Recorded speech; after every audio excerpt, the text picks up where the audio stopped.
નમસ્કાર મિત્રો, જાગો ખેડૂત યુટ્યુબ ચેનલમાં તમારા બધાનું હાર્દિક સ્વાગત છે। તો આજના વિડીયોમાં આપણે ગુજરાતના મહત્વના 50 સમાચારની વાત કરવાના છે, તો ચેનલને સબસ્ક્રાઇબ કરી લેજો। કેન્દ્ર સરકાર ટૂંક સમયમાં પીએમ કિસાન યોજનાનો 22મો હપ્તા જાહેર કરશે। ખેડૂતોને 2000ની આર્થિક સહાય સીધી બેંક ખાતામાં મળશે। ગુજરાત સરકાર દ્વારા 8000 પ્રતિ ક્વિન્ટલના ટેકાના ભાવે તુવેરની ખરીદી માટેની નોંધણી પ્રક્રિયા રાજ્યમાં પૂરેજોશમાં ચાલી રહી છે। શહેરી વિસ્તારના લોકો માટે ધાબા પર બાગકામ કરવા માટે સરકાર 75% સુધીની મોટી સબસિડી આપી રહી છે।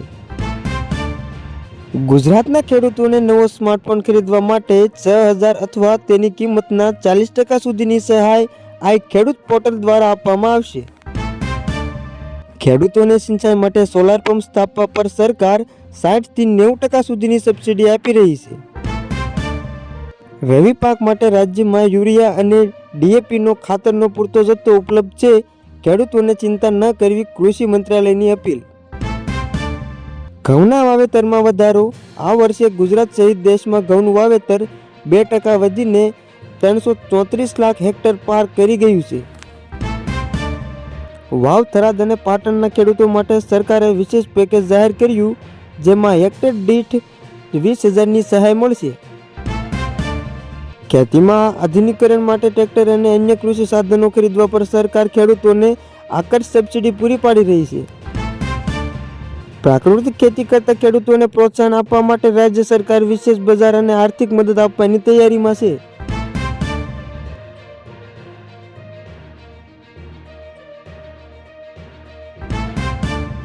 આજે ભારતીય શેર બજારમાં સામાન્ય વધઘટ જોવા મળી। સેન્સેક્સ નિફ્ટીમાં રોકાણકારોએ સાચવભર્યું વલણ અપનાવ્યું છે। લગ્નસરાની સિઝન વચ્ચે સોનાના ભાવમાં નજીવો ઘટાડો જોવા મળ્યો છે। ગ્રાહકો માટે ખરીદીની સારી તક છે।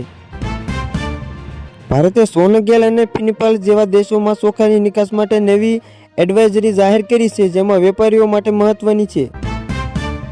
ગાંધીનગર ગિફ્ટ સિટીમાં વધુ આંતરરાષ્ટ્રીય કંપનીઓ પોતાનું રોકાણ વધારી રહી છે, જેનાથી રોજગારીની તકો વધશે। નાના વેપારીઓ માટે કેન્દ્ર સરકારે કોલેટર ફ્રી લોન યોજના હેઠળ ફંડની મર્યાદા વધારવાનો નિર્ણય લીધો। ગુજરાત રાજ્ય ફરી એકવાર દેશમાં સૌથી વધુ જીએસટી કલેક્શન કરનારા રાજ્યોની યાદીમાં મોખરે રહ્યું। ભારતીય બિઝનેસ ચેલેન્જ 2024 અંતર્ગત કૃષિ ક્ષેત્રના ટોપ 100 સ્ટાર્ટઅપને સરકાર દ્વારા વિશેષ ફંડિંગ આપવામાં આવશે। ડોલર સામે ભારતીય રૂપિયા આજે 11 પૈસા નબળો પડ્યો છે, જેની અસર આયાત નિકાસ પર પડી રહી છે। અમદાવાદ અને સુરત જેવા શહેરોમાં નવા પ્રોજેક્ટની સંખ્યામાં વધારો થયો, જેનાથી કન્સ્ટ્રક્શન ક્ષેત્ર તેજીમાં જોવા મળ્યું। નાના છૂટક વેપારીઓને બચાવવા માટે સરકાર ટૂંક સમયમાં નવી ઈ કોમર્સ પોલિસી અમલમાં લાવી શકે છે।